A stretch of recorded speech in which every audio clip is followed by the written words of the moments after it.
doctoranda en Historia y docente en la UNIPE, donde dicta varias materias, una materia de introducción a la arqueología, dos materias sobre América precolombina y una materia sobre problemas de historia antigua de Oriente. Belén también es becaria doctoral de CONICET y tiene larga experiencia en arqueología tanto en Latinoamérica como en Europa y en el norte de África. Así que bueno, sin quitarles más tiempo, los dejo con ella para la conferencia. Bueno, muchísimas gracias, Diego, por la presentación. Perfecto. Bueno, ahí se ve por lo menos la presentación que teníamos preparada para hoy. Ahí está, perfecto. Bueno, la intención de esta charla, que es la última charla de este ciclo de conferencias de la Semana UNIPE virtual, tiene que ver con básicamente hablar de un aspecto en particular que tiene que ver con lo que sería la dominación, la cultura material y el poder en el Imperio Incaico. No es hacer un raconto en sí mismo de toda la historia de los incas, que ya muchos de ustedes lo han visto en diferentes materias aquí en la UNIPE, en los profesorados, o que más bien se puede hacer un recorte manualístico, perdón,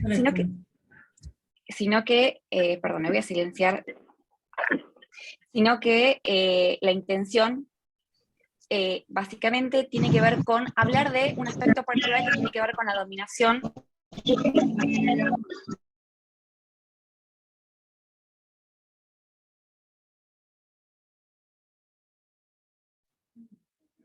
La siguiente, por favor.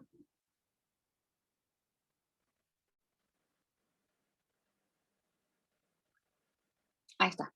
Bueno, vamos a hablar básicamente de 4 ejes en esta charla. Bueno, ¿cuáles son los ejes con los cuales nosotros, elementos, conocemos el Imperio Incaico? ¿Sí? A partir de cuáles son las fuentes. Hablar un poco de qué es un imperio y cómo lo reconocemos arqueológicamente. Digamos, mi perspectiva tiene que ver más que nada con la arqueología, entonces a la hora de ir a el campo, ¿no? Uno con qué se encuentra arqueológicamente para poder hablar de un imperio, ¿no? Vamos a hablar de diferentes formas de poder y dominación que tienen que ver más que nada con 2 formas, que son la conquista ritual y la dominación simbólica, y vamos a abordar el caso de la Capacocha, que es un caso elemental para poder entender, ¿no es cierto?, uno de estos elementos de estas formas de dominación y más que nada la cuestión política que traspasa este ritual de la Capacocha, que todos lo conocemos, que bueno, se refleja en la materialidad, por ejemplo, de las momias de los niños del Leliaco, que está en el Museo Nacional de Salta, ¿sí? Eso es el ritual famoso de la Capacocha o Capacucha, ¿sí? Así que la siguiente, Diego. Aguardame que no sé por qué no pasa. Sí, porque ahí está. Ahí está, perfecto. Bueno, nos vamos a ubicar entonces para esto en tiempo y espacio, ¿sí? En lo que sería este gran imperio incaico o Tahuantinsuyo, que significa, del quechua significa las 4 regiones o divisiones, estos 4 suyus, que están compuestos por el Chinchasuyo, como podemos ver, el Kuntisuyo, el Antisuyo, el Colasuyo, que es el que está en azul, ¿sí? Y con la capital en el Cusco, ¿no? Esta capital tan importante que nosotros conocemos, en donde hay tantos elementos a nivel administrativo y a nivel del imperio, justamente del incanato. Este Collasuyu, digamos, como pueden ver, la parte azul, es la parte que engloba el noroeste, digamos, el noroeste de Argentina, que pues por eso que hablamos generalmente de los collas, ¿no? Y es donde hemos tenido, nosotros acá tenemos muchísimos en nuestro país, como vamos a ver, muchísimos registros pertenecientes a este tipo, a esta sociedad, ¿sí? Para que tengan una idea, la geografía, digamos, como esta región andina, Andes centrales, meridionales, abarca desde el norte de la región de Colombia hasta la región sur de Talca, de Chile, con diferentes países, como pueden ver, que digamos actuales en la geografía actual, y digamos tuvo su mayor momento, digamos, de esplendor y por supuesto de surgimiento, muy corto, muy breve, durante el siglo XV y durante el siglo XVI, ¿no es cierto? Estos momentos, las décadas previas básicamente a lo que fue la invasión europea, fueron como escenarios de estas grandes unidades políticas imperiales, tanto en la región de Andes como también va a ser en la región de, por ejemplo, Mesoamérica, como el caso de los mexicas o de los aztecas, ¿sí? La siguiente.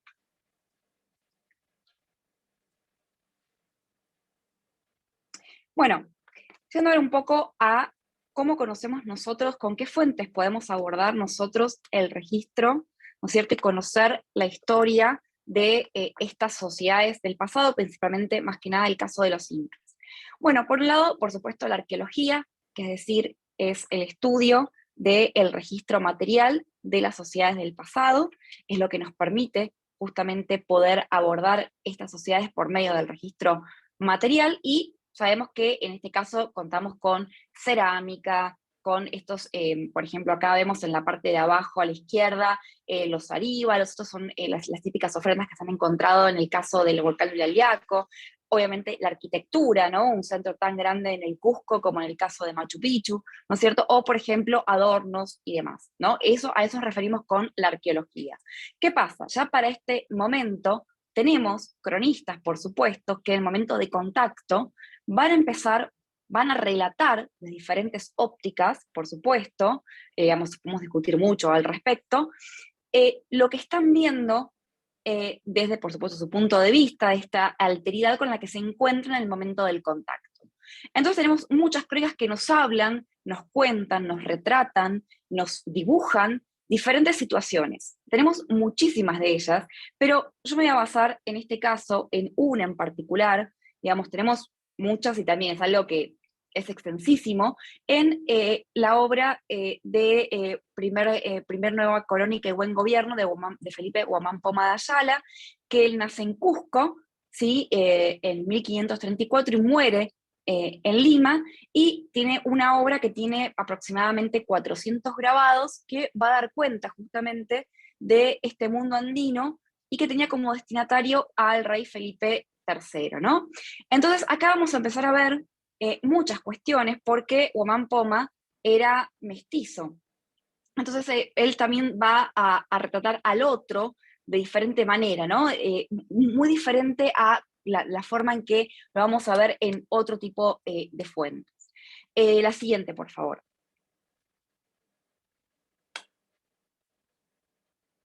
Siguiente. Siguiente, Diego, ¿eh?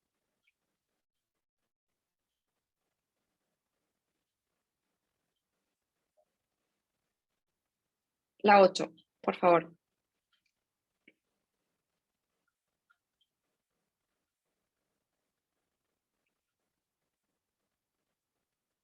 Diego, ¿puedes pasar la siguiente, por favor? No, la de abajo, la 8. La 8, por favor.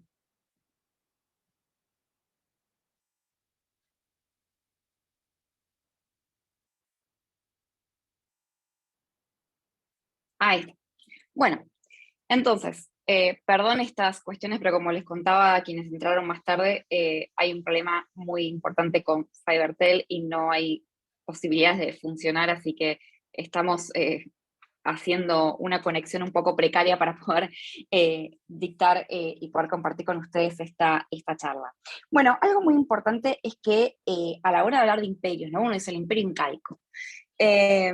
En este imperio incaico, ¿no es cierto? ¿A qué nos referimos con imperio? Hay diferentes formas de hablar de un imperio, que puede ser territorial, en términos también de Trier, ¿no es cierto? Territorial, o un imperio hegemónico, ¿no? Un imperio directo o indirecto, como también lo suelen llamar, también es objeto de muchas discusiones.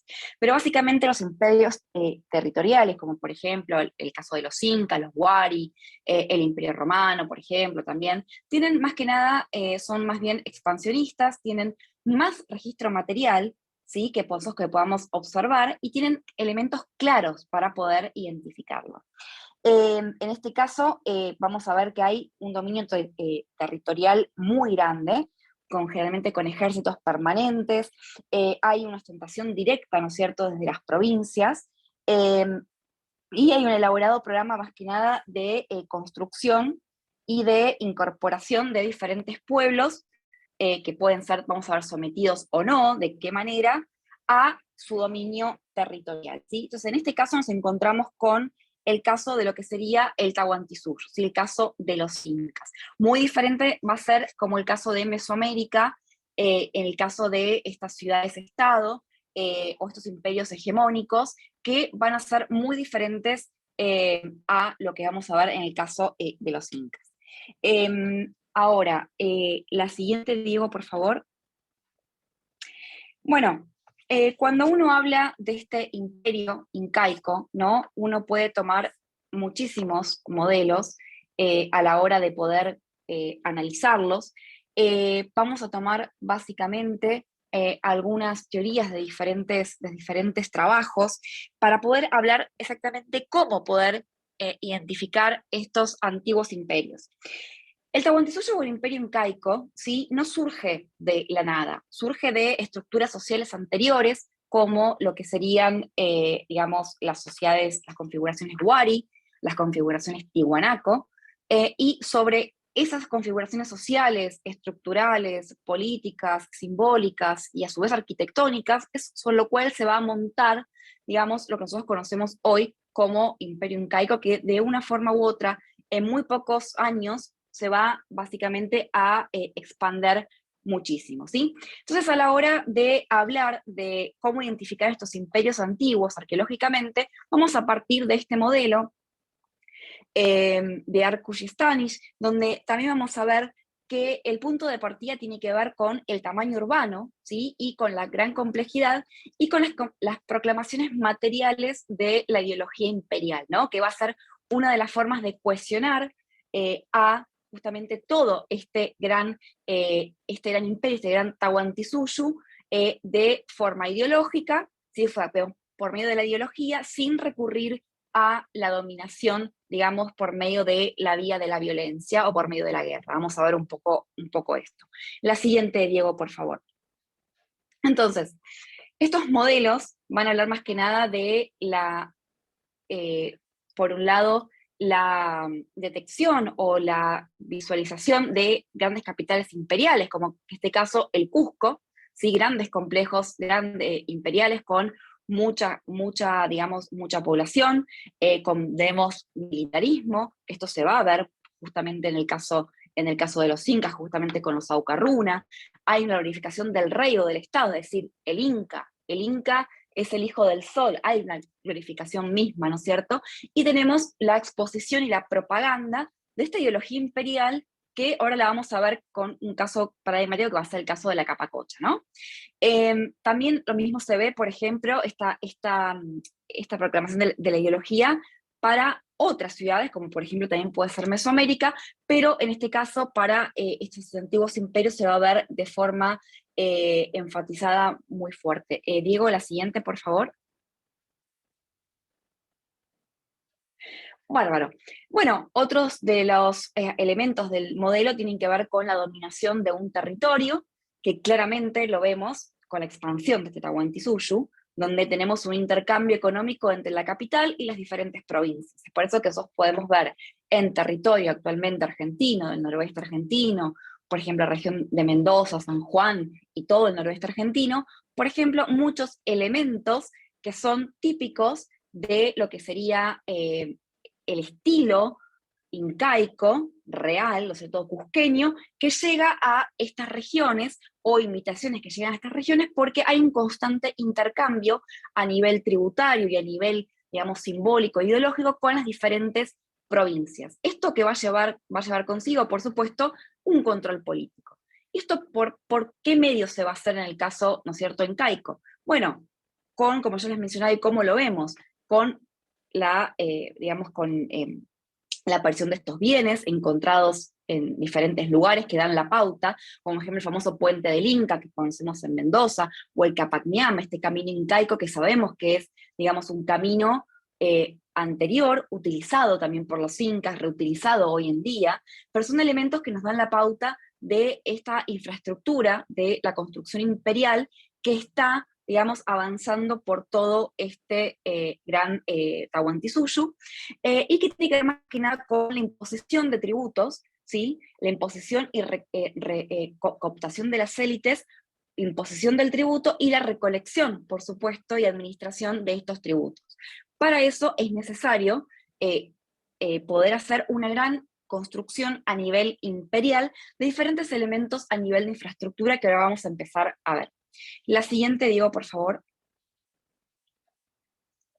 Bueno, por supuesto que esto también vamos a verlo a nivel de la gran influencia económica, política, cultural y simbólica, ¿no es cierto?, con otras grandes regiones, que no solamente tienen que ver con regiones que están siendo conquistadas, donde tenemos una expansión militar muy grande y diferentes estrategias, como vamos a ver, como el caso de los Mismacuna, que tienen más que nada que ver con militarización de determinados lugares, desarraigamiento de muchas sociedades para justamente poder cortar las raíces y que no haya rebeliones de estos pueblos que son anexados, y justamente hay adopción también de bienes imperiales desde poblaciones mucho más lejanas para poder legitimar este control, ¿no es cierto?, y esta descripción a lo que sería el Tahuantinsuyo, las élites.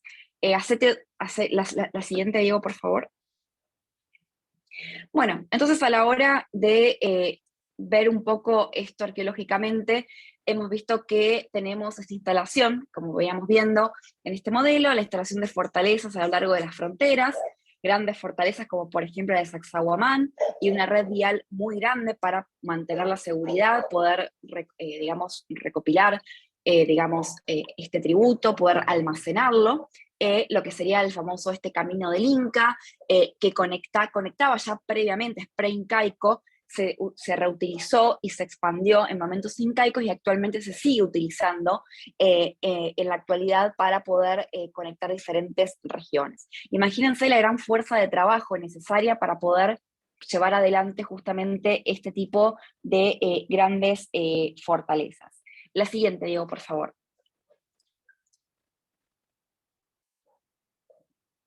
Bueno, también tenemos justamente a lo largo de este camino, de estos lugares de conexión, tenemos instalación de grandes centros administrativos, como por ejemplo las colcas, que después las vamos a ver, y tenemos algunas a la izquierda abajo, que son estos, digamos, estos lugares como una especie de lugares grandes de almacenamiento, que tenemos, vamos a ver algunas imágenes de Guamampoma, donde se almacenaban desde granos hasta, por ejemplo, lo que sería el chuño, que tiene que pasar la papa congelada, liofilizada, los tejidos, todo, digamos, todos los elementos que se tributaban, digamos, van a ser almacenados en estos lugares administrados exclusivamente por, digamos, el Estado, ¿no? Y van a estar contabilizados, como vamos a ver, por lo que nosotros denominamos los Quipucamayok, que van a ser las personas que van a estar respondiendo a Inca o a las diferentes curacas sobre las cuestiones administrativas del Estado. La siguiente, Diego, por favor. Tenemos, por supuesto, otras de las grandes cuestiones que tiene que ver con la producción minera y artesanal. Va a haber una gran intensificación. Lo que vemos a la izquierda son los aríbalos. Es un tipo de cerámica muy particular. Si bien tenemos cerámica, podemos hablar, y hay miles de estilos. Me interesa este estilo en particular porque es un estilo, este es el famoso aríbalo, como pueden ver es como un gran botellón que tiene una base cónica que, digamos, acá está, digamos, apoyado sobre algo recto, pues se podía clavar en la tierra y quedar de forma, digamos, de forma recta, utilizado para almacenar líquidos, más que nada chicha, y este caso es un estilo pacaje real, que es un estilo puramente, exclusivamente que viene del Cusco, ¿no? Es como un estilo particular que se fabrica solamente por especialistas cusqueños por eso la exquisitez, como pueden ver, del trabajo, y también lo que sería la minería, que tiene que ver con el oro, que vamos a ver algunas imágenes luego con respecto a eso. Vean también la gran producción minera que va a haber en plata, ¿no es cierto?, y oro, tan importante en el caso de los incas. La siguiente, por favor.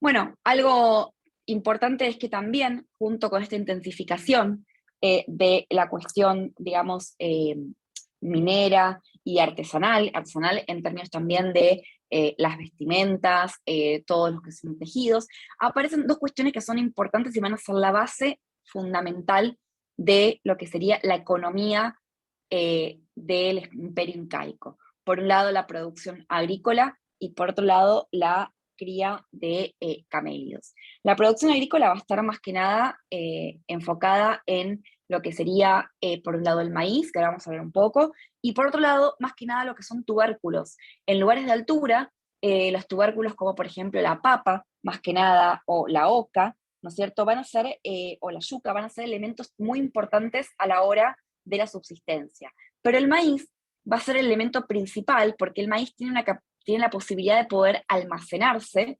en estas colcas y en estos tambos como hemos estado viendo.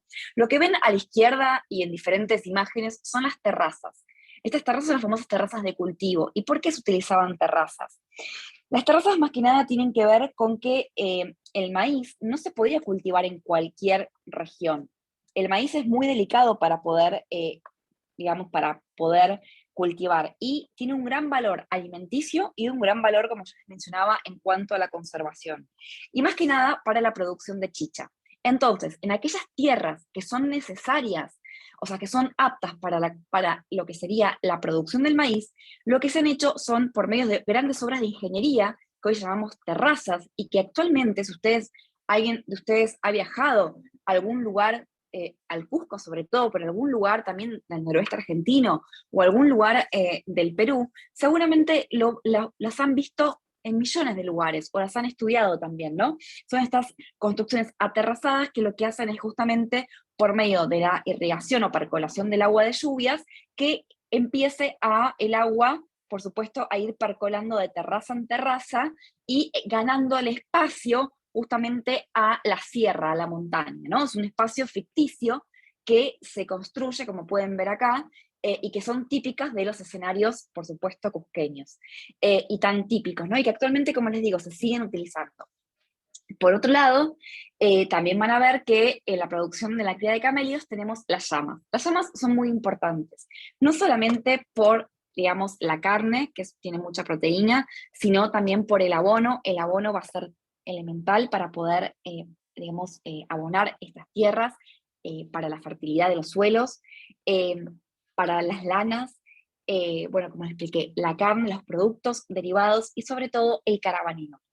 El carabanino son unos elementos más importantes a nivel simbólico. ¿Por qué? Porque nos van a permitir en todo el Tahuantinsuyo poder acceder a diferentes formas, a diferentes pisos ecológicos, ¿sí? Es decir, si uno ve las sierras andinas, la región andina, tenemos desde un lugar que, desde la costa, toda la región, por ejemplo, de Lima, es una región, digamos, que tenemos mucha costa, y si vamos al interior tenemos sierras, como podemos ver en estas imágenes. Entonces, para poder movilizarse entre una zona y otra y poder acceder a diferentes recursos, se utilizaban las llamas como elementos principales del caravaneo, que actualmente se siguen utilizando. Por eso me interesaba poner algunos elementos que podemos ver que hay una gran continuidad, ¿no es cierto?, al día de hoy, en muchos de estos elementos que desde el punto de vista muchas veces etnográfico también podemos acceder a algunos elementos.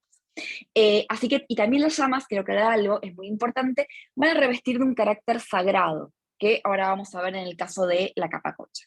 La siguiente, Diego, por favor. Bueno, y para introducirnos a lo que vamos a ver dentro de unas diapositivas, tiene que ver más que nada con lo que sería el reclamo al paisaje sagrado a través de la construcción de santuarios de altura. ¿Por qué santuarios de altura? Bueno, los apus, que son estas grandes montañas o grandes santuarios de altura, como se denominaría en quechua, van a ser, digamos, la reminiscencia de los ancestros. Estos ancestros van a formar parte de la cosmovisión andina y van a estar vivos y van a estar representados por estas grandes montañas. Entonces, estos ancestros, a su vez, tenían que ser ofrendados por medio de una ofrenda real, que en quechua significa capacocha, que vamos a ver ahora, que no necesariamente implica humanos, eso quiero dejarlo en claro, no todas las ofrendas son de humanos, necesariamente, quizás son las más conocidas, pero no necesariamente hablamos siempre de ofrendas humanas, que tienen que ver con ofrendas que están relacionadas con momentos de crisis que tienen que ver a nivel político, a nivel económico, a nivel más que nada climático. Por ejemplo, en toda la región andina es muy frecuente la corriente del Niño, creo que todos lo deben conocer actualmente, y el niño y de la niña, entonces hay momentos de muchas sequías, muchos aguaceros que afectan o afectaban la producción, como hemos visto recién, agrícola y pastoril. Esto nos da la pauta, básicamente, de que es necesario hacer diferentes ofrendas para poder, digamos, en cierta forma, entablar una relación recíproca con los dioses para apaciguarlos. En este caso, es este paisaje sagrado el que va a ser intervenido por medio de estas ofrendas, ¿sí? Entonces eso lo vamos a ver ahora en el caso de la capacocha. Digo la siguiente. Bien. Ahora, hemos visto que, y hemos hablado, de que tenemos una cuestión que tiene que ver con esta cuestión del tributo, digamos, lo que sería el poder, el recibir el tributo que se recibía en el Cusco de forma directa, y luego se redistribuía a otros lugares. La siguiente, Diego, por favor. Como todos sabemos, tenemos la sociedad, digamos, incaica, es una sociedad en la cual no tenemos un tipo de escritura per se, tenemos una forma de registro, que son los quipus. O sea, eso fue una sociedad, una sociedad de tradición oral, en la cual se ha conservado una forma de registro que es diferente a lo que nosotros conocemos como, en términos escriturarios, como por supuesto lo que estamos acostumbrados a ver. ¿Qué son los quipus? Bueno, acá vemos algunas imágenes. Los quipus son grandes. La siguiente, Diego, por favor. Acá vamos a pasar porque más rápido. Es para mostrarles algunas imágenes. Son grandes cordeles unidos por grandes cordeles que sostienen otros cordeles con diferentes tramas, nudos, colores y formas de poder torcerlos, ¿sí? Como pueden ver acá, en donde cada uno de ellos va a tener un código en particular y va a ser, digamos, de alguna manera codificado por los que se denominan los quipu camayok. ¿Sí? Acá pueden ver algunas imágenes de Huaman Poma y tenemos acá imágenes de estos grandes quipus que hoy en día hay un gran debate aún con respecto al desciframiento. La siguiente, Diego, la 21 y pasamos directo a la 24, porque yo algunas las había 24. Ahí está. Había resumido algunas justamente para que no sea tan larga la presentación, pero acá van apareciendo. Bueno, estos quipus, y estos quipus camayok, o sea, el quipu camayok sería básicamente el escriba, la persona encargada que tiene el conocimiento para poder manejar estos quipus, van a ser, digamos, representados por los estos administradores a nivel provincial, el secretario del Inca, el contador mayor, los depósitos, como podemos ver en estas imágenes de Huaman Poma, donde tenemos un sistema dual. Acá vamos a tener ya el momento de contacto europeo un sistema dual. Van a seguir funcionando los quipus, porque es un sistema que, como pueden ver abajo a la derecha, donde dice depósito, ahí tenemos al Inca, junto con uno de los quipu camayok y las colcas, ¿ven? Que son estas colcas, lugares de almacenamiento, rindiendo justamente cuentas sobre el recuento, ¿no es cierto?, de tributo y la producción. Entonces, en este contexto, donde Huaman Poma nos retrata, digamos, en cierta forma, nos transcribe esto, sabemos que es un contexto dual, donde tenemos un sistema ya escriturario propio, ¿no es cierto?, europeo, pero también tenemos una dependencia de los españoles, sobre todo un sistema que ellos mismos no conocían y que necesitaban de, digamos, el conocimiento de estos quipu kamayor, ¿no es cierto? Entonces, es decir, había diferentes instituciones que enseñaban a los incas aún a poder elaborar y poder leer y poder seguir reconfigurando, ¿no es cierto?, estos quipus. Esto llevó a una gran destrucción, ¿no es cierto? Es el día de hoy que se sabe que muchos han preguntado si los quipus son elementos, son tipo ábacos o son una yupana, como muchas veces se ha creído, es decir, para hacer cuentas, y no solamente pueden almacenar datos, sino que datos numéricos, sino que también pueden almacenar narraciones y un montón de elementos más que son muy ricos a nivel, digamos, de las tradiciones orales que lamentablemente no se han podido, aún hay un gran debate con respecto a que no se han podido descifrar del todo, ¿no? Pero bueno, acá sabemos que tenemos una forma de registro muy importante y que no es escrituraria. La siguiente, Diego, por favor. Bueno, ahora vamos a ver un poco algo que tiene que ver con los mecanismos de la conquista ritual y la dominación simbólica, que son algunos de los elementos más importantes para decir, bueno, cómo se conjugan.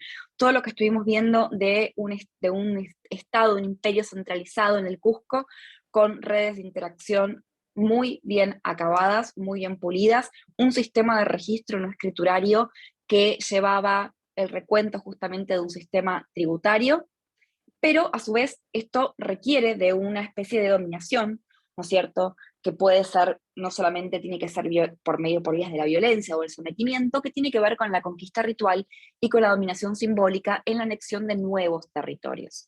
La siguiente, Diego, por favor. Bien, cuando uno piensa en, por ejemplo, si había violencia en el mundo incaico, uno se remite a las fuentes y tenemos evidencias de violencia. Violencia de muchas formas. Tenemos, por ejemplo, a la derecha lo que estamos viendo es una cabeza de masa, ¿sí? De masa, esas son son aleaciones que se van a hacer también en cobre, como pueden ver, con un mango. El mango, por supuesto, es actual, es de madera, es para una representación, y la pueden ver, la cabeza de masa, que es una porra, ¿sí? Es una famosa porra, la pueden ver donde dice el cuarto Inca, en la imagen de Guamán Poma, que esta persona que pertenece a lo que sería el Aucarruna, lo lleva en la mano, ¿sí? Porta en la mano un escudo y porta en la mano esta porra que estamos viendo acá arqueológicamente. Y a la izquierda lo que vemos son otros elementos más muy conocidos también, que son utilizados como las hachas, los escudos, las lanzas, diferentes estilos de porras, utilizadas también y encontradas arqueológicamente para intentar avanzar sobre cómo habrían sido estos elementos, por supuesto, de coerción, cuando el Inca tocaba la puerta de una nueva región para básicamente ir y anexarla, ¿no es cierto? La siguiente, por favor. Entonces, nosotros a la hora de hablar de violencia, si nosotros pensamos que solamente el Inca anexaba territorios de forma violenta, es decir, poniendo el ejército, ¿no?, a disposición, y que este ejército nos dice, bueno, ¿en qué consistía este ejército incaico? Consistía en lugares que son anexados, en donde las poblaciones tienen que pagar tributo. Este pago de tributo se hace en especias o en mano de obra. Pueden ser trasladados a otros lugares para trabajar las tierras, en el pastoreo, o, por ejemplo, uniéndose a lo que sería el ejército. Entonces uno piensa que ellos, en el caso de incaico, es lo que siempre se suele abordar en diferentes lugares, digamos, los que son docentes, también en las escuelas y demás. Uno siempre dice, bueno, esta anexión siempre fue violenta. Es ir avanzando territorio, conquistando y haciendo grandes matanzas. La verdad, cuando uno se pone a pensar y cuando lo ve arqueológicamente, esto no resulta así. En primer lugar, no sería algo muy económico. Pensemos que si los incas o cualquier sociedad avanza un territorio liquidando toda la población que estaba presente previamente, se queda sin población que trabaje esas tierras, que construya terrazas, que pueda obtener los minerales. Entonces, no es la intención digamos, nunca fue la intención de un territorio arrasarlo y construir algo nuevo, sino más que nada es mantener una dominación simbólica y ritual por medio de diferentes medios. Uno va a ser no solamente la violencia pura y estrictamente, digamos, en términos de guerra, sino la violencia ideológica. ¿Esto cómo lo vemos? Bueno, muchas veces aparecen estas cabezas insertadas en diferentes picas, ¿sí? O sea, empaladas, que dan un mensaje. El mensaje es claramente, si no se anexan o ofrecen resistencia digamos, a formar parte de este sistema incaico, evidentemente hay un mensaje que está implícito en la consecuencia máxima, que sería la violencia. Pero sería la consecuencia máxima y no necesaria, ¿sí? No sería una condición necesaria para poder haberlos anexado. Entonces acá tenemos muchos elementos de dominación simbólica. Vamos a ver un poquito más esto de qué se trata. La siguiente, Diego, por favor. Bien, entonces hay un trabajo muy importante que muchos de ustedes lo deben conocer, pero es un trabajo que quizás dio el puntapié inicial para empezar a pensar esto, ¿no? ¿Cuáles son los casos que nos permiten reflexionar? Siguiente, Diego, por favor. ¿Cuáles son los aspectos que nos permiten reflexionar sobre la conquista o sobre la anexión de los nuevos territorios a nivel incaico? En primer lugar, nos permite ver que hay diferentes rituales que nos permiten, que tienen diferentes dimensiones, ¿sí? Básicamente vamos a ver ahora por qué el ritual a nivel ideológico y simbólico nos permite también, es una fuente muy importante de poder a la hora de anexar estos nuevos lugares. Y por otro lado también no sobresimplificar esta idea de relaciones antagónicas entre la anexión voluntaria, es decir, todo el mundo cuando llegaba el Inca agachaba la cabeza y sin ningún tipo de oposición, ¿no es cierto?, se anexaba, o era puramente el otro extremo por medio de la violencia pura. Digamos, tenemos que ver que hay un montón de configuraciones y matices de grises en el medio que van, digamos, en conjunto, van dando diferentes configuraciones en diferentes sitios, ¿no? Y eso es lo que los arqueólogos podemos ver básicamente en este contexto. En el caso de Argentina, y que podemos observar en el noroeste argentino, tenemos lo que se llaman los pucarás, no confundir con Pucara, que fue una sociedad, ¿sí? En la región andina más al norte, sino los pucarás son lugares como el Pucará de Tilcara, el Pucará de Huella, seguramente muchos de ustedes los deben conocer, son lugares donde tenemos grandes fortificaciones a nivel natural y que aparecen en momentos de conflicto. ¿Sí? En momentos de conflicto vamos a ver que se une la gente y se agregan en un lugar alto en la montaña. Ahora vamos a ver por qué. Y que también la dominación, vamos a ver diferentes formas de la dominación que tiene que ver con estos diferentes aspectos en donde va a haber una relación entre lo público, ¿no es cierto?, lo doméstico y lo privado y el ritual, ¿no es cierto? En donde vamos a ver algunas cuestiones de remodelación del espacio. La siguiente, Diego, por favor. Bueno, acá había unas animaciones que se perdieron, pero digamos, y eso no importa, lo vamos a solucionar muy, muy rápidamente. La idea era comentarles a ustedes, decir, bueno, ¿a qué consideramos cuando hablamos de relaciones de poder, ¿no? Bueno, esta es una cita de Giddens que tiene que ver con la capacidad de los actores para movilizar recursos, información, objetos o la acción de otras personas que constituyen las bases de la acción, ¿sí? Y que básicamente esto debe ser analizado desde el punto de vista económico, político, militar e ideológico, no solamente desde el punto de vista militar y político como se lo suele analizar muchas veces en el caso de los Andes. Entonces, voy a remitirme a la parte de arriba de la filmina, donde yo voy a colocar esa destrucción de artefactos y estructuras rituales.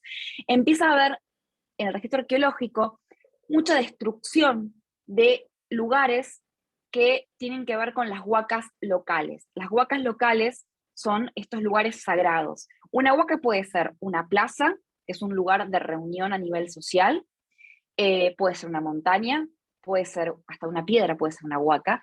Una huaca es eso, un lugar sagrado para el mundo andino en general, ¿sí? Esto lo voy a decir así. Entonces, cuando los incas anexaban nuevos territorios, básicamente lo que hacían muchas veces era destruir artefactos y estructuras rituales. Por ejemplo, cementerios, por ejemplo, huacas, lugares, chulpas, que son donde enterraban sus ancestros. ¿Y esto por qué? Esto va a coartar la reproducción social, va a producir básicamente un desarraigamiento importante con el pasado. ¿Cómo se va a ver esto también? Con un descarte masivo y abandono de muchos edificios de golpe. Eso tiene mucha visibilidad arqueológicamente, ¿sí? Y esta estrategia, perdón, me falta una R en PowerPoint, tiene el objetivo de promover básicamente la obediencia. Entonces, cuando se pregunta, ¿esto es violencia? Bueno, claramente que esto es violencia. Sí, entonces esta dominación incaica tiene por un lado dos grandes, digamos, podemos decir pilares. Por un lado tenemos una destrucción total de algunas regiones que realmente digamos, han probado básicamente algún tipo de rebelión, ya que eso se ve más que nada por medio de la violencia o más que nada acciones represivas. Pero básicamente tenemos muchos elementos de anexión voluntaria. Esto se va a ver, esta anexión voluntaria, ¿cómo la vemos? Bueno, como antes estábamos viendo cuando vimos este esquema de Stanis y Arcus con respecto a los imperios.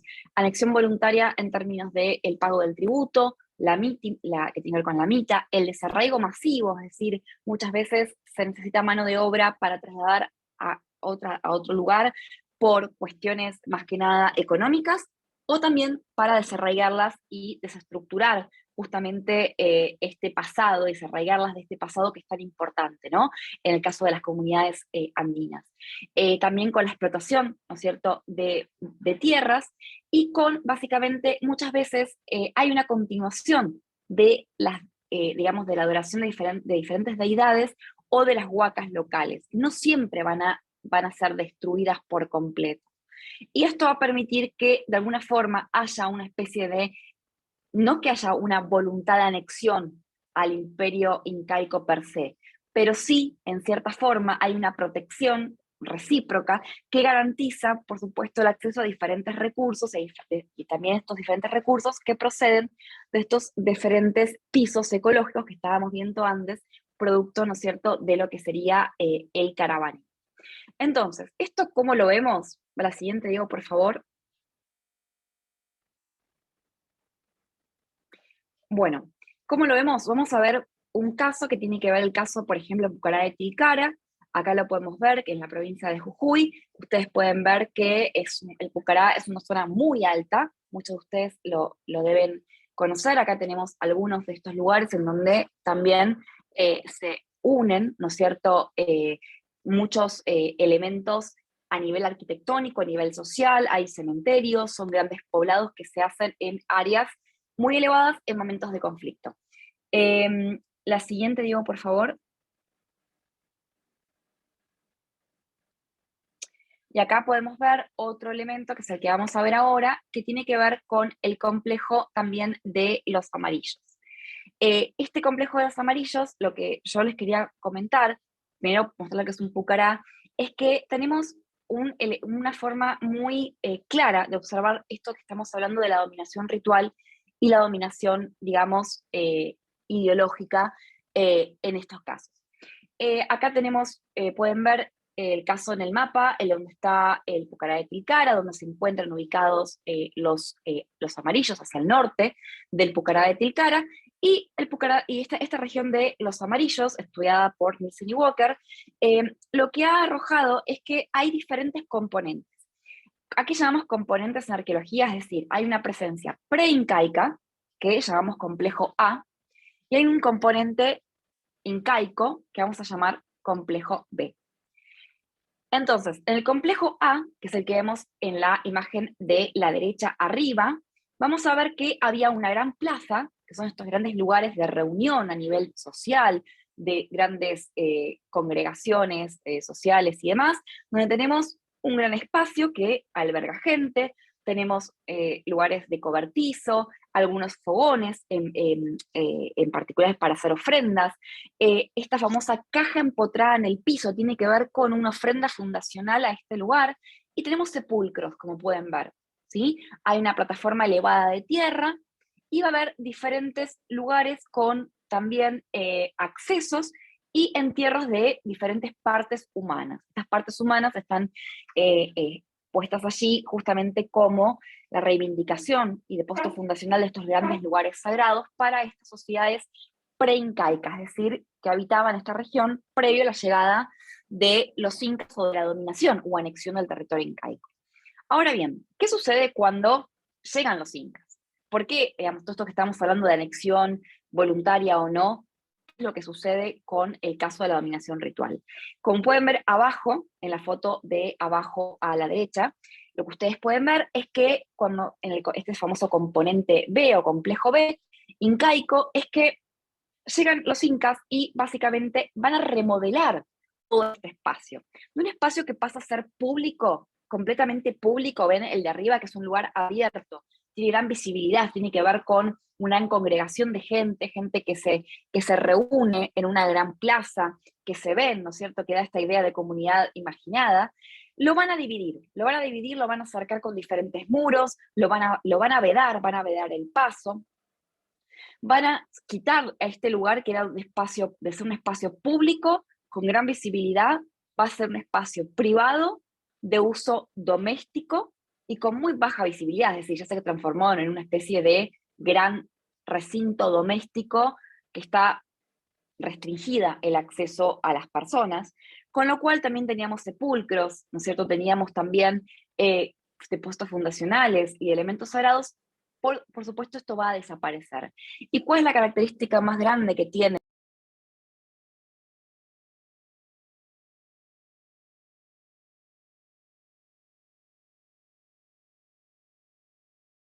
Parece que se cayó la conexión de Belén. Aguardamos unos minutos a que regrese.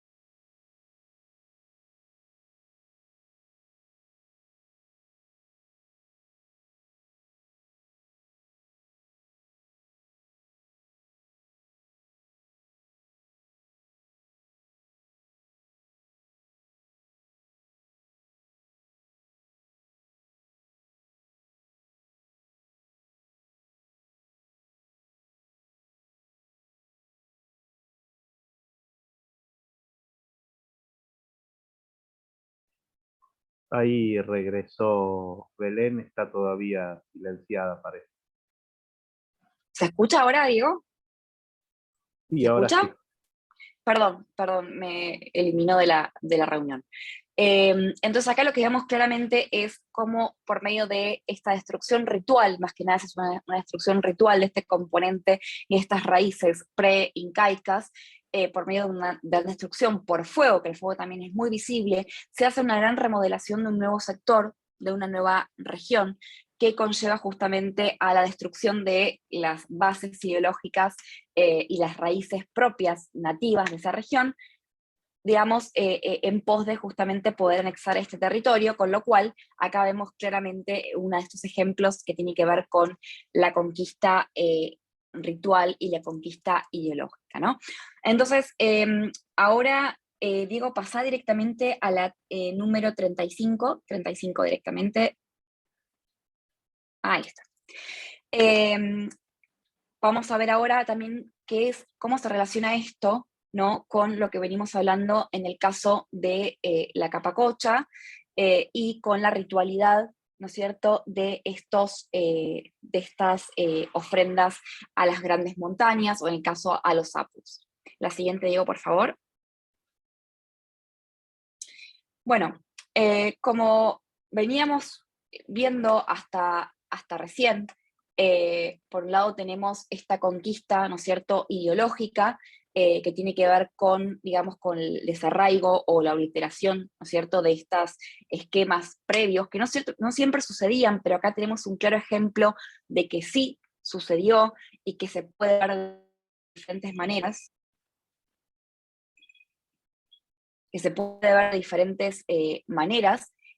cómo funcionaba, por supuesto, el sistema de anexión incaica, y también cómo este sistema de anexión incaica va a mantener elementos reciprocitarios de comunicación con todo el Tahuantinsuyo. Es decir, una vez que se anexaban estos territorios, es necesario también nutrirlos, ¿no es cierto?, de diferentes elementos que tienen que ver con esta cuestión de la cooptación de las diferentes élites, por un lado, que les vamos a ver por qué, la difusión de la ideología imperial, ¿no es cierto?, y el mantenimiento de esta ideología también imperial. Entonces, algo muy importante tiene que ver con las ofrendas. Y vamos a ver ahora el por qué digamos, tiene que ver, va a estar tan relacionado con esto. Estas ofrendas, no, como yo les mencionaba antes, no siempre tienen que ver con ofrendas humanas o con el sacrificio humano. Cuando se ve el ritual de la Pachamama, por ejemplo, todos sabemos que se ofrendan un montón de elementos. Eso es una ofrenda a la tierra, a la madre tierra, ¿no es cierto?, que se hace en un momento en particular, digamos, para poder a la madre tierra, como vemos en esta imagen, proveerle los elementos necesarios para nutrirla, ¿no es cierto?, para que sea fértil para un nuevo año que tenga que ver con las cosechas. Eso se sigue haciendo actualmente, obviamente con diferentes elementos. A su vez, estos elementos van a ir cambiando sus configuraciones, pero claramente van a seguir estando. Y tenemos, por ejemplo, elementos como los camélidos, las aves, las hojas de coca, la chicha sobre todo, las plumas, ¿sí?, los cumbis, que son estos textiles tan finos que se hacen con las llamas, se hacen con las lanas de estos camélidos, y por último, el sacrificio humano. Ahora bien, ¿qué significa capacocha? Yo, como les comentaba, capacucha significa obligación real, y es una ceremonia anual, ¿sí? Se hace de forma excepcional, digamos, se puede hacer de forma más seguida o no, o se hacía, por supuesto, en situaciones en donde hay circunstancias especiales que tienen que ver con momentos de desequilibrios, donde tenemos desequilibrios que tienen que ver con políticos, económicos, ¿no es cierto? Como yo les mencionaba, estos grandes momentos de destrucción por la corriente del Niño, guerras intestinas, o cuestiones que tienen que ver con el bienestar del gobernante y la sociedad, en donde se hacen justamente este tipo de sacrificios para justamente poder mantener esta especie de equilibrio. En este contexto es donde va a entrar el tema de las ofrendas a las montañas humanas que todos conocemos. La siguiente, Diego, por favor.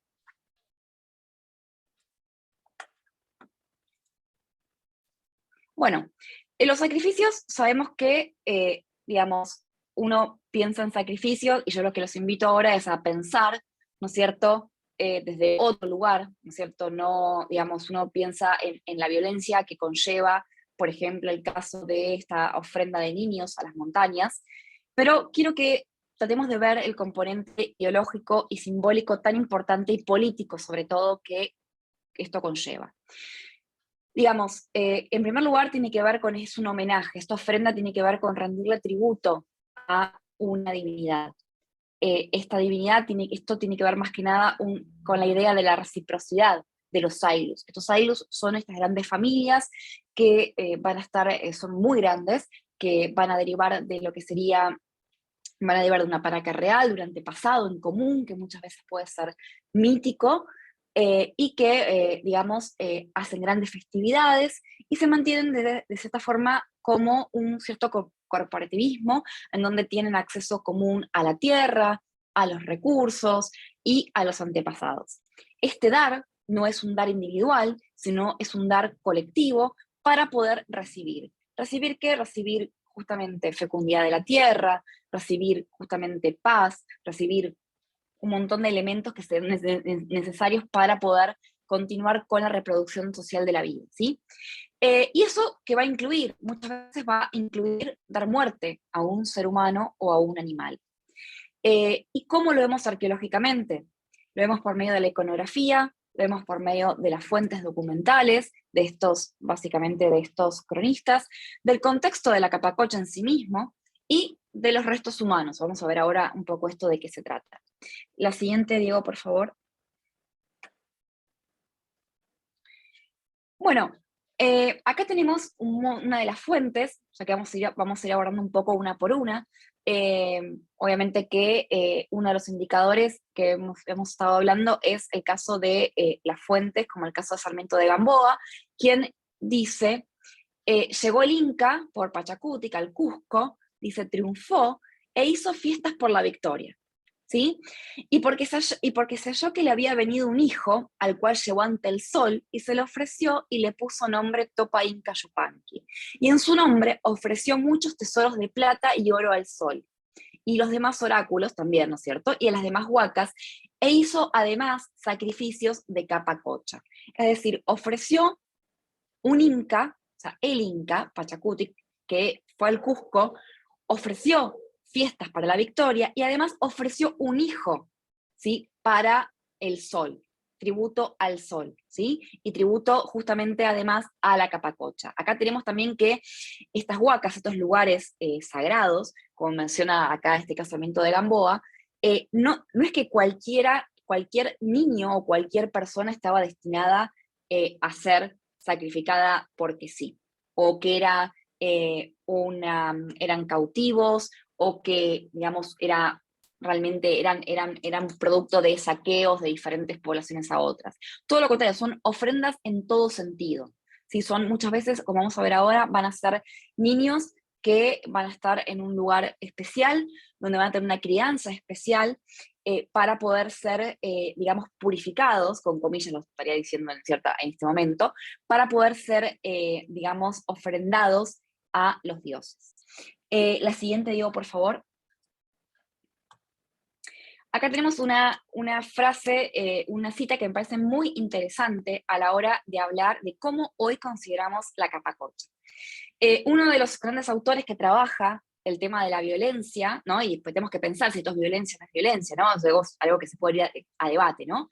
Tiene que ver con Andrushko, que dice que en los tiempos de los sacrificios humanos incaicos que tomaban forma en la Capacocha, este rito va a incluir a los niños más bellos del imperio, ¿no? Esta es una apreciación que, como arqueóloga, digamos, podemos decir, ¿cómo sabemos que son los niños más bellos realmente del imperio, ¿no? Acá podemos como poner un signo de pregunta muy importante a la hora de decir, ¿serán considerados los más bellos, los más puros?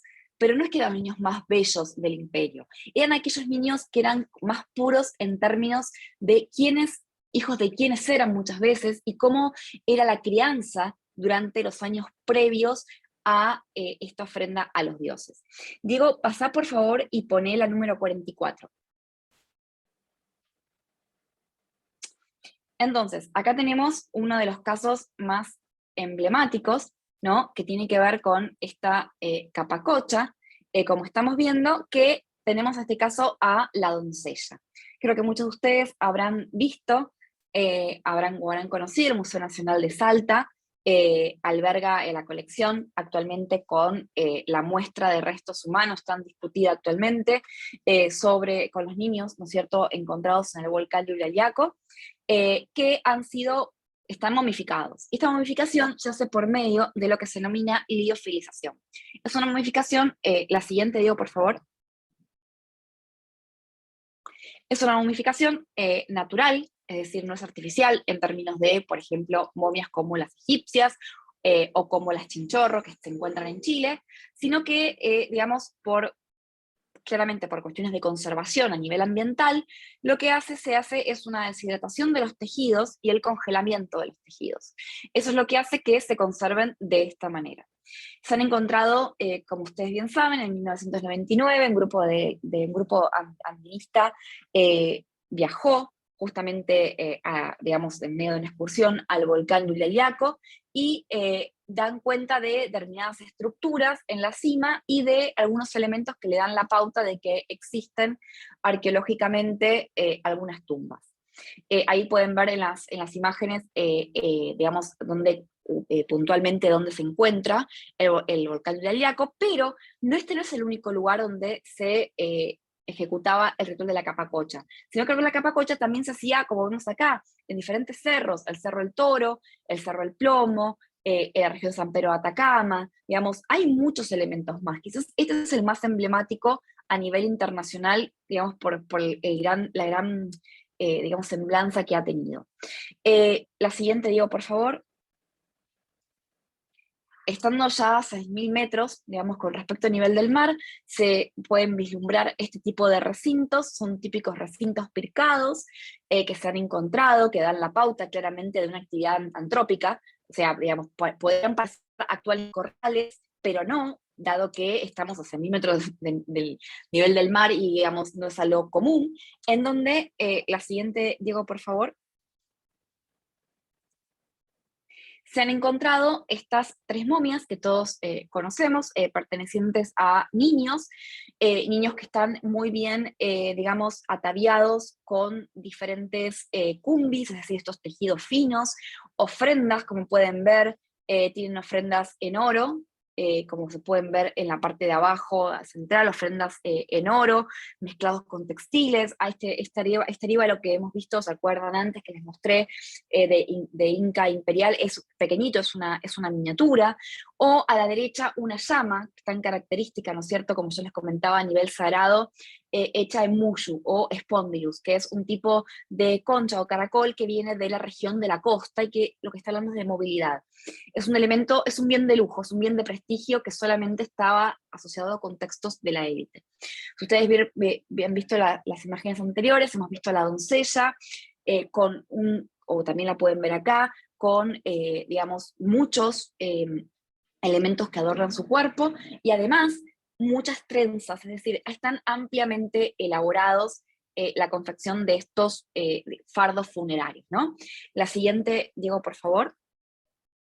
Acá pueden ver cómo estaban dispuestos diferentes tumbas, diferentes formas.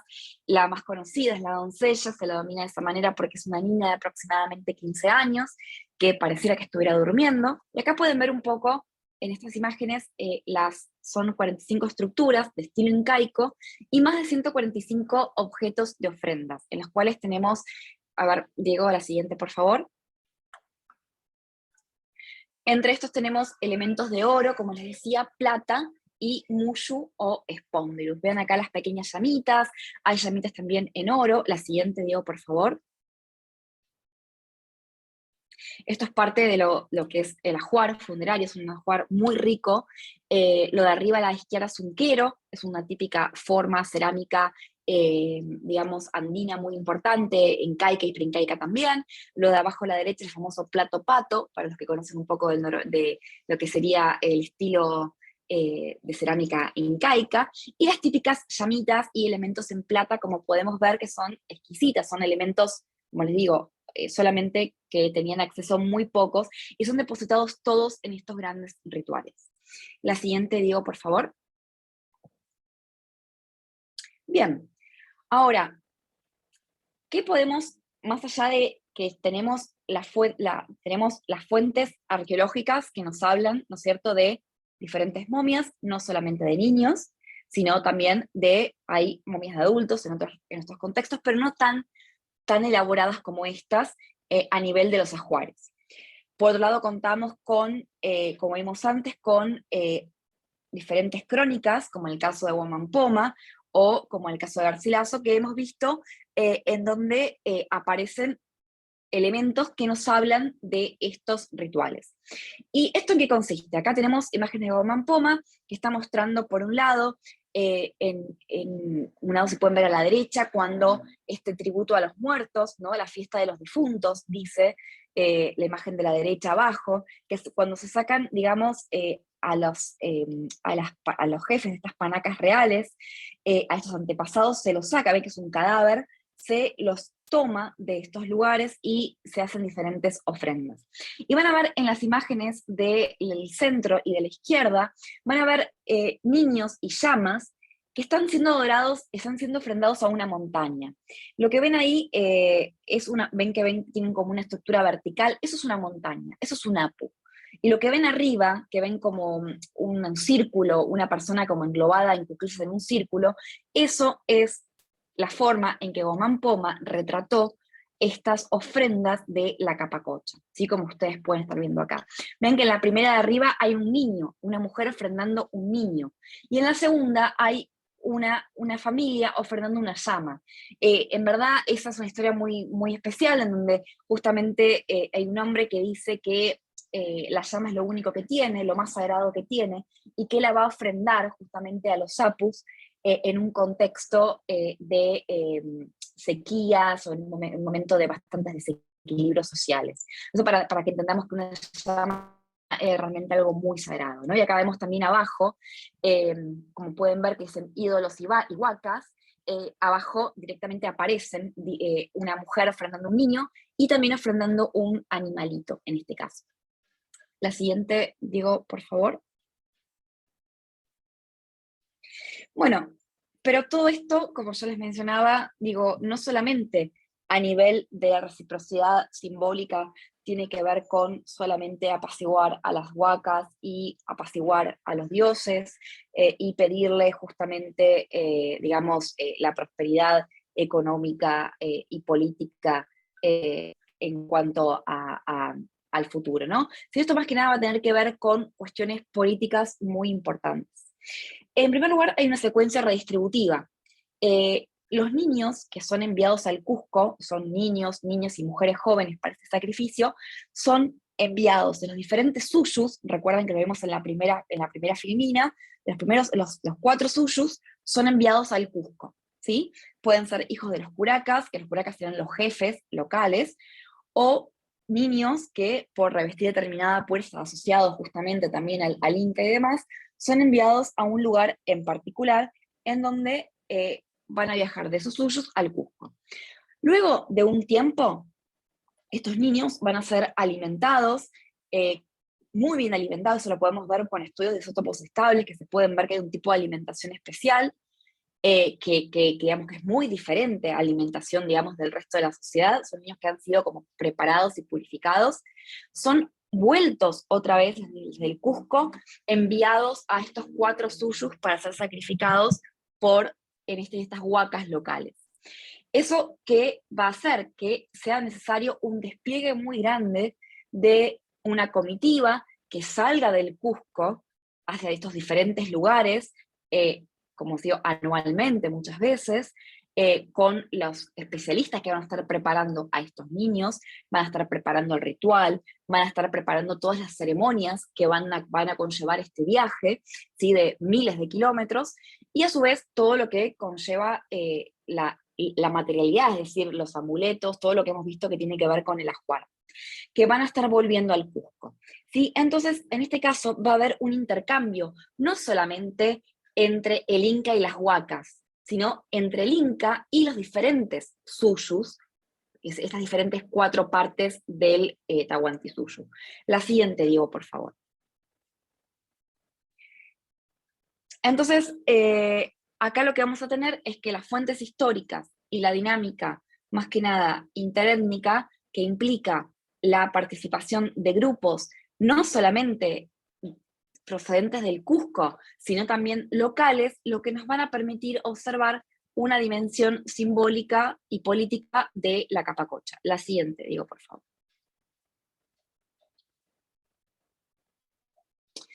Entonces, hay un trabajo muy interesante que también ustedes, imagino que también lo hemos visto con quienes han sido mis alumnos, que es el trabajo de Annette Schredel. Ella habla que la capacocha no solamente tenemos que pensar que tiene una dinámica pura y estrictamente simbólica a la hora de esto, ¿no? De combatir la inestabilidad, digamos, social y poder, digamos, hacer ofrendas a los dioses y a las huacas para estabilizar el mundo, el equilibrio del cosmos, sino que también tiene que ver algo muy importante con la cuestión política de digamos, del mantenimiento del orden, básicamente, y reafirmar el orden social.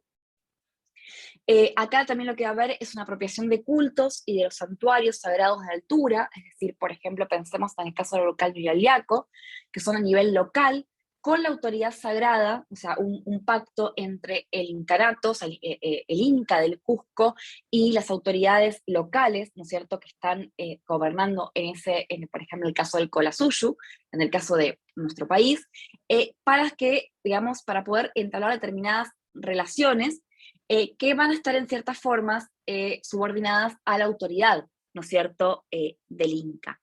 Y esto va a llevarse adelante con un hito entre grupos colindantes, ¿no? ¿Cómo se va a llevar esto a cabo? Yo les mencionaba que estos niños van caminando del Cusco hacia las diferentes regiones. Para llegar al Plaliaco tienen que caminar aproximadamente 1.400 kilómetros, no en línea recta, sino, digamos, para que entendamos la gran proeza que tiene. Entonces, un grupo del Cusco salía, un grupo asociado justamente a la autoridad sagrada incaica, y estos grupos se iban relacionando de forma directa con estos grupos, estos Ailus, que tienen determinadas fronteras sacralizadas, es decir, a nivel geográfico van trasladándose y cada Ailu tiene un territorio.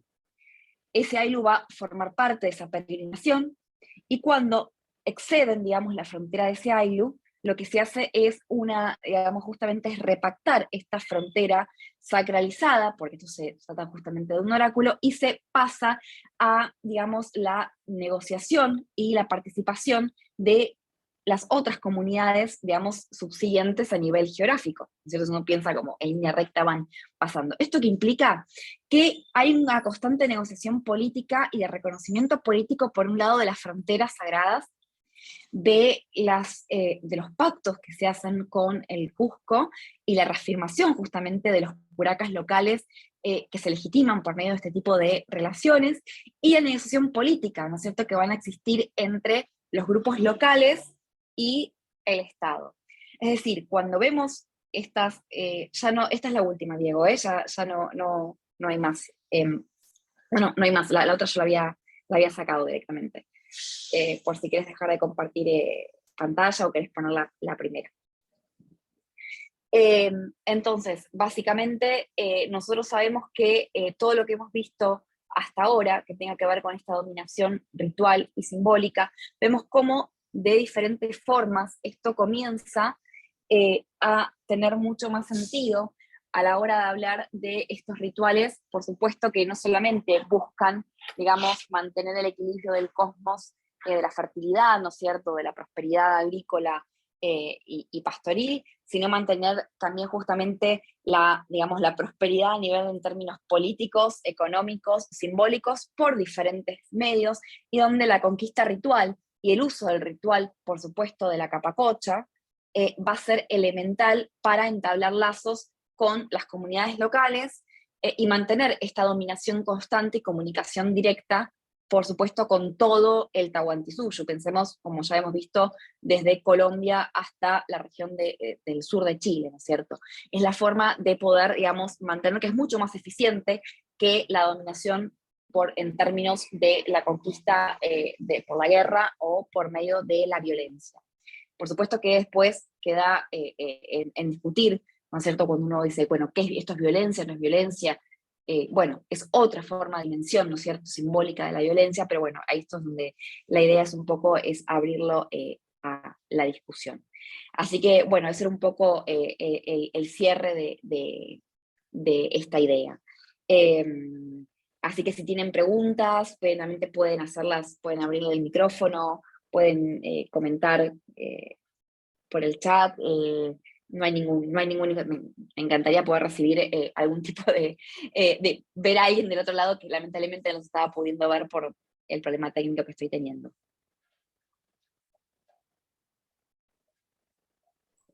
Bueno, muchas gracias, Belén, por la charla. Y bueno, como ella ya dijo, están invitados a prender los micrófonos y hacer todas las preguntas que crean necesarias.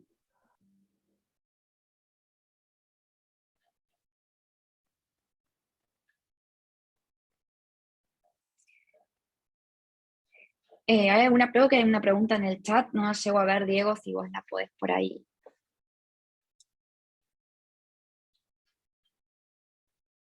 Está silenciado. A ver, perdón, voy a... Dice Belén, buenas tardes. Quería preguntarte si conoces libros que sean interesantes para trabajar en el secundario sobre el tema.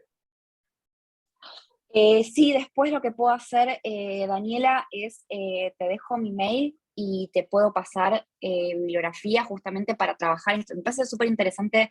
Ahí voy a ponerle mail. Es con minúscula, pero no sé eh, por qué me aparece así, perdón, me voy a poner book.org. No sé por qué salió así, pero no importa. Me parece sí muy interesante esto para poder, yo no sé, yo sé que en el secundario estos contenidos, los que trabajan en el secundario, hoy en día sé que forman parte de todos los contenidos mínimos, que son, por supuesto, trabajar las comunidades autóctonas, ¿no es cierto?, comunidades nativas, todo lo que tenga que ver, ¿no es cierto?, con el imperio incaico, pero me parece muy interesante poder como empezar a trabajar esta dimensión, ¿no?, de lo ritual, que muchas veces queda de lado, ¿no? Siempre se piensa como que la guerra es la forma más simple de poder explicar, ¿no es cierto?, estos fenómenos que son mucho más complejos, ¿no? Así que sí, ahí tienen mi mail, si quieren después me pueden escribir y yo les puedo pasar material para que puedan trabajar más que nada en el aula o que también ustedes puedan leer. Es en minúscula, perdón, lo puse en mayúscula porque como estoy de la tablet me apareció así, pero es todo en minúscula. No sé por qué me aparece así. Si Perdón, no, perdón, Belén. Sí, sí, sí. Voy Sí, a habilitarme el audio porque por ahí me sí, claro. primero te quiero. ¿Vos hacés arqueología también de la antigüedad? ¿Puede ser o no? Sí, Porque. yo soy la misma que estoy en la charla que estuviste el otro día con Diego, soy yo. Lo que pasa es que hoy no tengo internet, así que estoy con datos del teléfono y pues tengo la cámara Ah, apagada. Pero vos bueno, estuviste presente en la charla que estuvimos con sí. Diego, que Los hablamos sobre egipcios los momias. amo Sí, y los incas los doy en el secundario. Eso sería el resumen. Em, buenísimo. No, siempre yo lo doy como una manera ritual, pero la bibliografía que encuentro, la verdad que es horrible. Y he encontrado hasta los videos de YouTube que he encontrado, no lo trabajan bien el tema, por eso te preguntaba, porque es muy interesante el planteo, digamos, pero para hacer la transposición didáctica al secundario de la bibliografía, bueno, es muy difícil y lo que hay o lo que yo conozco no me ha gustado.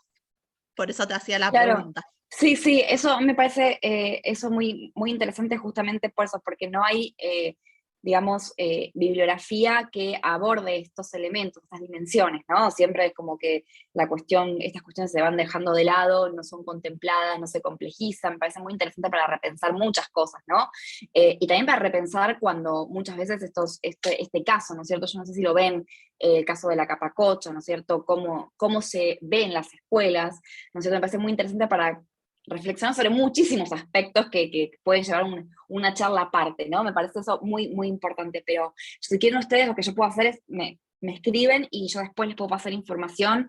Quizás yo no tengo información directa para que ustedes le puedan dar a los chicos en la escuela, pero sí a lo mejor textos en castellano que ustedes pueden leer y que digamos, o también el PowerPoint de esto, no hay ningún problema, para que ustedes, esto va a quedar grabado igualmente, para que ustedes también puedan tomar elementos para poder, como, digamos, si les sirven, la verdad que buenísimo, ese es el objetivo de esta charla, para poder transmitirlos en el aula, ¿no es cierto? Así que todos los recursos que les sirvan a ustedes, que yo les pueda brindar, son más que bienvenidos y me escriben y no hay ningún problema.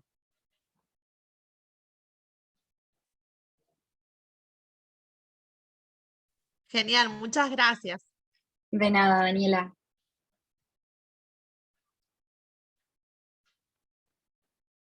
¿Alguien más? ¿Alguien más? ¿Alguna otra pregunta más? ¿Comentario?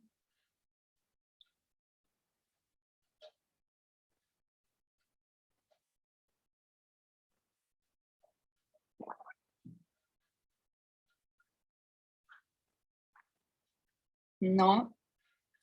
Bueno, gracias a todos por la participación sobre todo.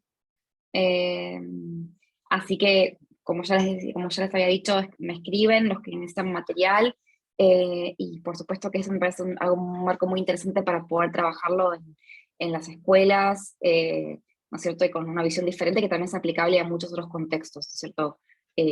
Por supuesto.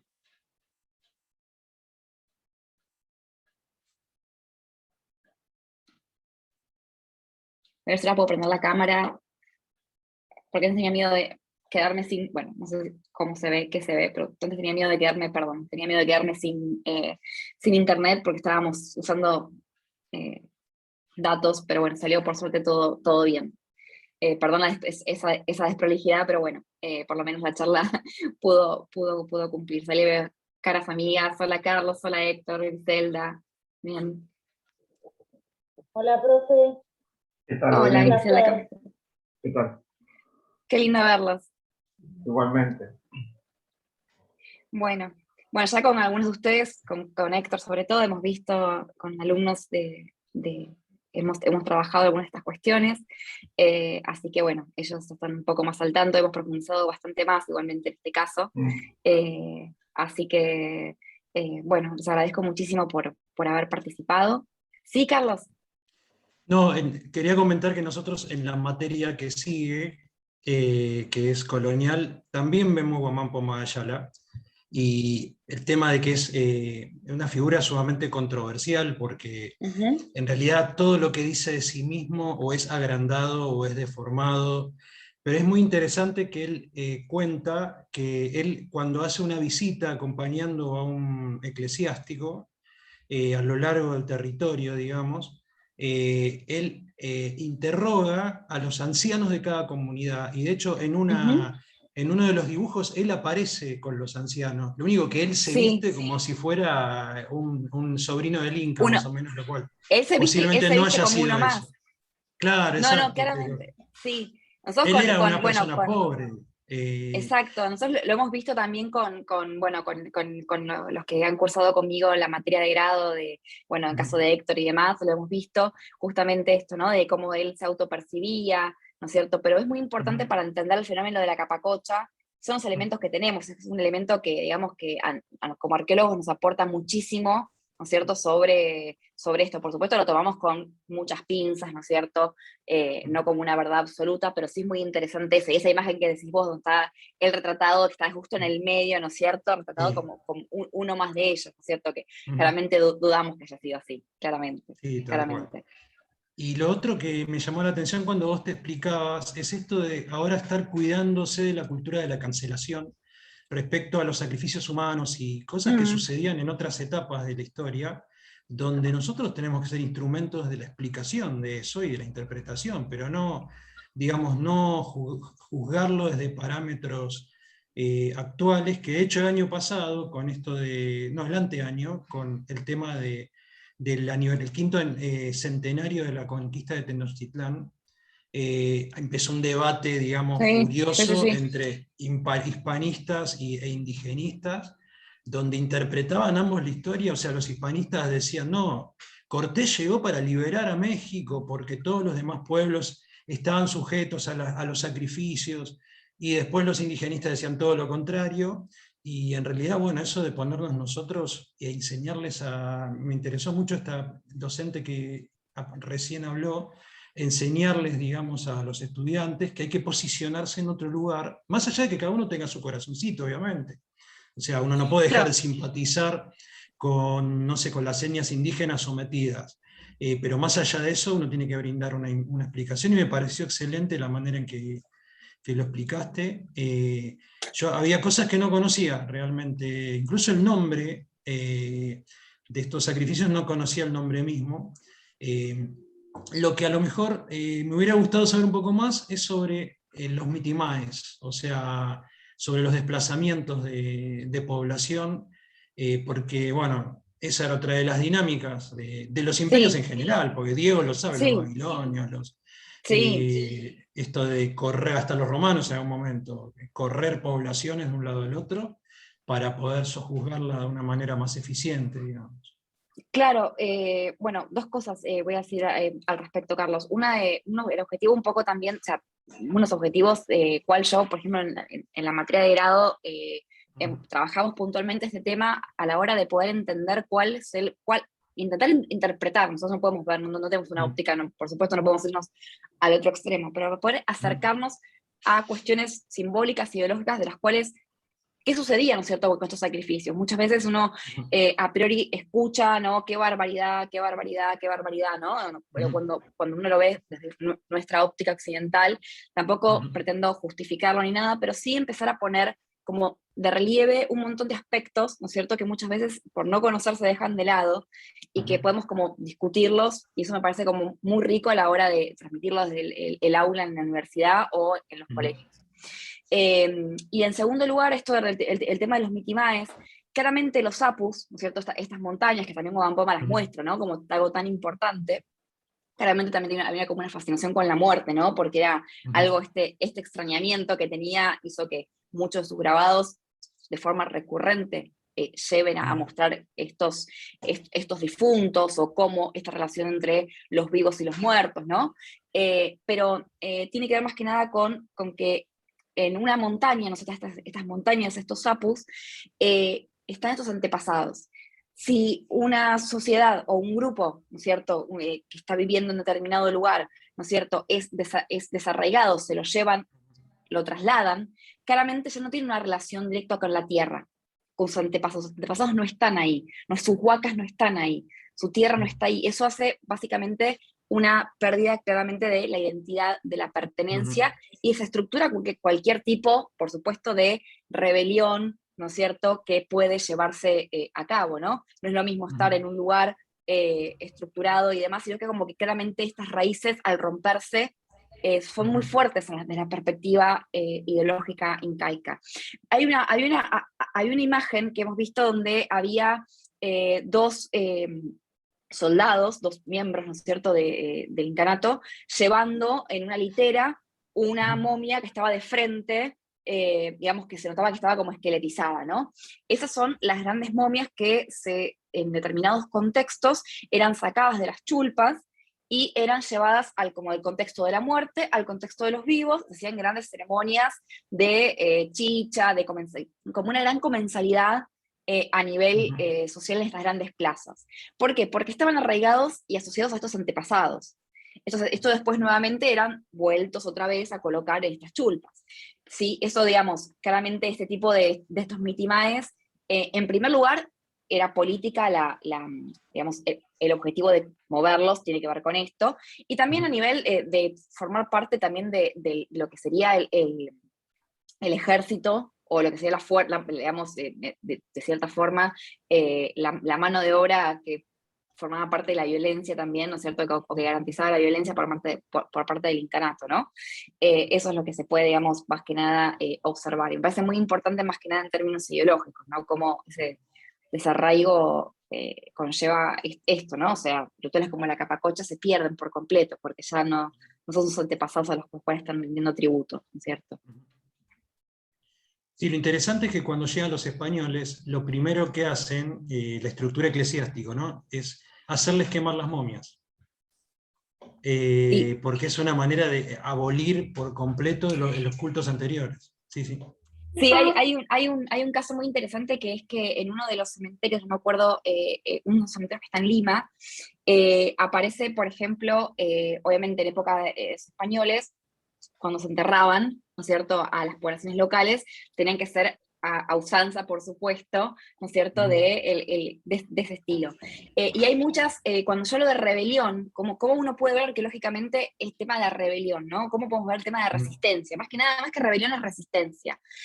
Aparecen muchas momias que se nota que han pasado varios días enterradas en esos cementerios, o sea, momias no, perdón, cuerpos enterrados en esos cementerios, y luego son llevados a un cementerio local y colocados en posición fetal, ¿no es cierto?, típica de las comunidades andinas, en donde obviamente por el rigor mortis del estar, de la típica forma tradicional, ¿no es cierto?, de estar, digamos, en una especie de ataúd horizontal, se nota claramente en los huesos que estos han sido movidos y reacomodados posteriormente, ¿no? Es decir, hay como muchas notas donde hay como determinados saqueos por las noches de familiares que van en busca de sus familiares para llevarlos y enterrarlos según sus propios, digamos, paradigmas, ¿no? Eso me parece como muy, muy interesante, como esto, ¿no? Abolir las momias, abolir esto, pero siempre hay como una resistencia que se ve, y cada vez está viendo más en la arqueología esto, cómo se resistía, ¿no es cierto?, en estos casos.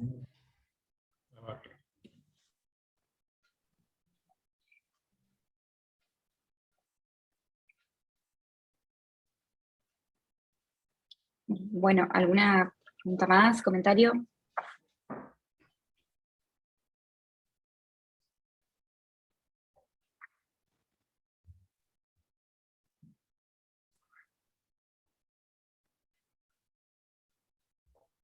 Franco Rossi comenta en el chat, muy valiosa la mirada compartida sobre la trama simbólica y material incaica. Interesante la conflictividad interna de esta expansión. Gracias. Muchas gracias. Bueno, pedir disculpas por la desprolijidad, pero bueno, por lo menos funcionó. Teníamos mucho miedo que esto no pudiera suceder. Así que, bueno, cualquier cosa tiene mi mail, podemos seguir debatiendo. Es un tema que se pueden abrir 1000 temas para trabajar. De hecho, el tema del desarrollamiento de la tierra es algo tan importante porque es la gran pelea de los pueblos originarios, ¿no? Hoy en día.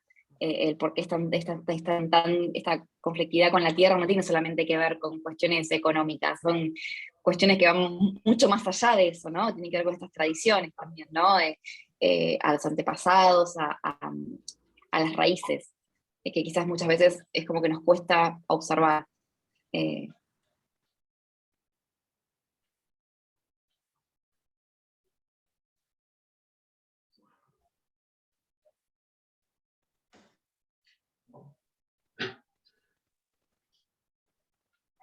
No hay Bueno, más si no hay... preguntas.